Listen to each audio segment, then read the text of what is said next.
He regrets what happened, and he's trying to come to an understanding of why, just like the rest of us, I suppose. There's been a major development in the shooting in Noblesville West Middle School. The teenager charged with opening fire is now planning to admit his guilt. And this morning, his attorney is explaining why and what's happening next in the case. That launched a statewide discussion about school safety. The 13-year-old will now appear before a judge in November who could decide his future on the spot and any consequences he'll face. Now, his lawyer tells us a teenager like Jason Seaman, the teacher injured while taking him down. The boy also claims he had no ill will toward classmate Ella Whistler, who was shot 7 times. Now, the teenager could spend time in a juvenile center or in a treatment facility. Either way, his attorney says it's about turning his life around so that he can emerge reformed.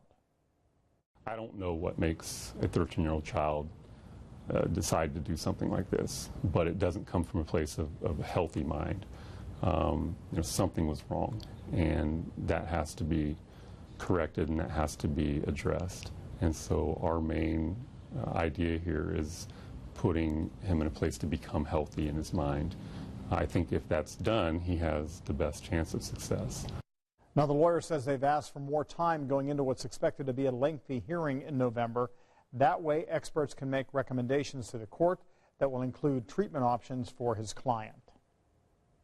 Teacher Jason Seaman, who stopped the shooter in the act, sent us a statement saying, in part, "I am more concerned with sentencing when that time comes and what that means for the safety of myself and my family when he is released." And a group of Noblesville parents that formed in the aftermath of that shooting is voicing concerns about guns and gun access. They say Indiana's recent school safety report doesn't look at this critical issue. Our David McAnally on what they want to see changed to keep their kids safe. The shooting at Noblesville West Middle School may have happened more than 3 months ago, but you don't go through an experience like May 25th and not stick with something like this. These and other Noblesville parents frightened, then energized by the shooting of a teacher and a student, allegedly by another 13-year-old student. That's the one thing my son said was, he's just afraid that after it dies down, people are going to forget about it, and that affected me a lot. They formed Noblesville Stands Together to push for safer schools. They've met with Indiana lawmakers. They've seen the work of the governor's task force, and they see a problem. Until there is a true discussion in Indiana in regard to policy around responsible gun ownership, we're going to see more Hoosier students endangered. It's still unclear how the 13-year-old Noblesville student got a hold of the 2 guns he brought to school. Regardless, the parents group here wants gun owners held liable if carelessness led to their guns being used in a crime. Even Texas has that law, they say. We have a law that says you can't buy a gun if you are a convicted felon, and about 1/5 of the time, we don't even check. So they say close loopholes so every gun buyer undergoes a background check.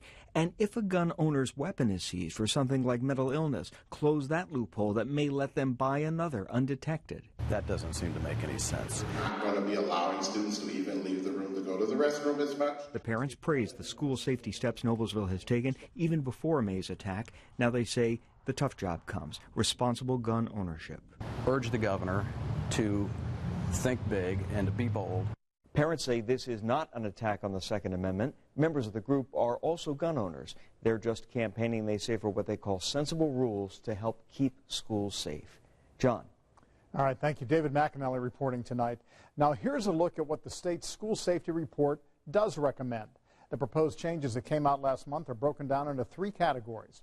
They include enhanced mental health services in schools, improving or creating new safety equipment and technology, and policy considerations like requiring active shooter drills in every school. We have that full report posted for you at WTHR.com.